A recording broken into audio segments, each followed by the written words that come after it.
Thank you so much. મારું નામ રાજેશ્વરી બા જાડેજા છે. નાનપણથી જ મને આર્ટમાં ખૂબ ઇન્ટરેસ્ટ રહેલો છે, જેને લઈને હું આજે એક નેલ આર્ટિસ્ટ બની શકી છું. મેં નાનપણથી જ મારા પપ્પાના સંઘર્ષો અને સાહસોની વાર્તાઓ સાંભળેલી છે, જેમાંથી મને કંઈક કરવાની ધગશ આવેલી છે. સાથે સાથે હું નેલ આર્ટિસ્ટ તો છું જ, પણ સાથે સાથે હું મારા કલ્ચર અને સંસ્કારોને પણ આગળ લઈ જવા માંગુ છું.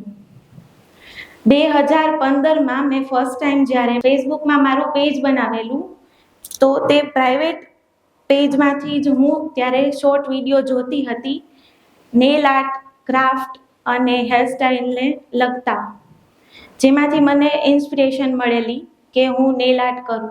મારા કોલેજના લાસ્ટ યરમાં, એટલે કે 20 વર્ષની ઉંમરે જ મારી સગાઈ નક્કી કરવામાં આવેલી.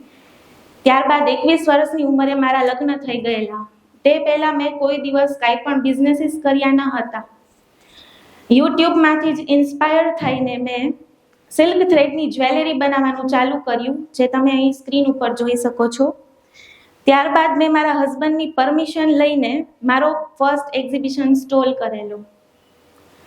એક્ઝિબિશનના સ્ટોલ બાદ એક પછી એક મેં ઘણા બધા એવા એક્ઝિબિશન્સ કરેલા, જેમાં મને ખૂબ જ સફળતા મળેલી. મારે ઘણા બધા લોકોની સાથે મળવાનું થતું હતું, જેથી કરી અને મને નેલ આર્ટમાં પણ ઇન્ટરેસ્ટ હતો. તો સાથે સાથે હું મારા ફ્રી ટાઈમમાં નેલ આર્ટ પણ કરતી હતી, જ્યાંથી મને નેલ આર્ટનો આઈડિયા આવેલો. ફર્સ્ટ ટાઈમ મેં મારી ફ્રેન્ડના હાથમાં જ નેલ આર્ટ કરેલું અને એને મને અમુક અમાઉન્ટ્સ આપેલી, જ્યાંથી મને ઇન્સ્પિરેશન મળી કે હવે હું નેલ આર્ટ પણ કરી શકું છું ઘરે બેસીને.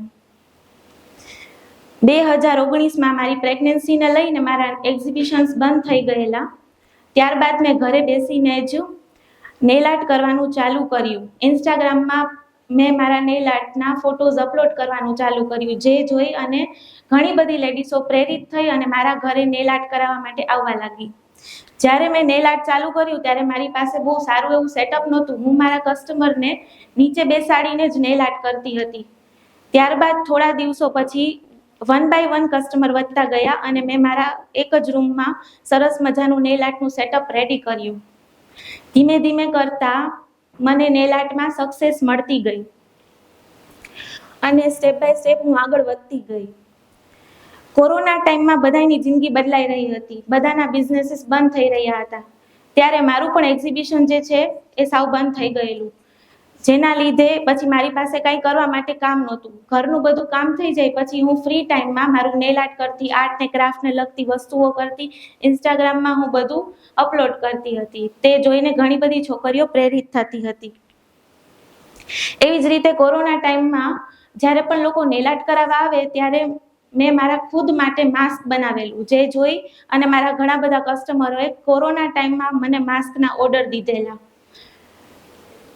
જ્યારે કોરોના ટાઈમમાં પણ મેં માસ્કનું બિઝનેસ કરેલું, જે ખૂબ જ સફળતાપૂર્વક આગળ આવેલું. ત્યારબાદ ધીમે ધીમે ઘરની જવાબદારીઓ સાથે મારા બાળકની પણ જવાબદારીઓ, આ બધું મારી માથે હતું, જેના લીધે થઈ અને હું મારા નેલ આર્ટને ઓછો ટાઈમ આપી શકતી હતી. અત્યારે હાલમાં પણ હું મારા ઘરનું બધું જ કામ કરી 2 થી 7 હું મારા નેલ સ્ટુડિયોએ જાઉં છું અને નેલ આર્ટનું કામ કરું છું અને ઘણા બધા સ્ટુડન્ટ્સને પણ નેલ આર્ટ ઓનલાઈન તથા ઓફલાઈન શીખવું છું.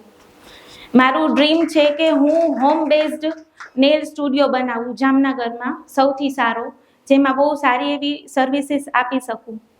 આજે ટેડેક્સે મને અહીં બોલાવી અને બોલવાનો મોકો આપ્યો, તેના બદલ હું ટેડેક્સની ખૂબ ખૂબ આભારી છું.